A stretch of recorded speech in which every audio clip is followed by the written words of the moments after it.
HS उथ्रिसारनाय फरायसाफोरनि थाखाय गोजोनथाव खौरां।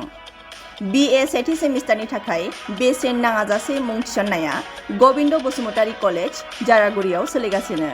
इंराजि 2023-24 गोदान सोलोंथाइ बोसोरनि थाखाय BA सेथि सेमिस्टारनि मुं थिसननाया गसाइगाव महकुमानि सिङाव थानाय गबिन्द बसुमतारी कलेज जारागुरियाव बेसेन लायाजासे सोलिगासिनो दं। फरायसाफ्रा गोनांथि बायदि आयदायाव मेजर लानानै फरायनो हानायनि राहा दं बे फरायसालिमायाव। गुन गोनां फोरोंगिरिफोरनि जोहै सोलोंथाइ होनायजों लोगोसे फरायसालिमानि गोनां जानाय राहा आरो बेसेन लायाजासे स्पकेन इंलिश, सेल्फ डिफेन्स आरो बेसिक कम्पिउटार फोरोंथाइ होनायनिबो खाबु दं। बेसेन नाङाजासे मुं थिसननो थाखाय 970226807878 एबा 70022719229 आरो 7002131754754 जानबुं नाम्बाराव सुलाद लाहरनो हागोन।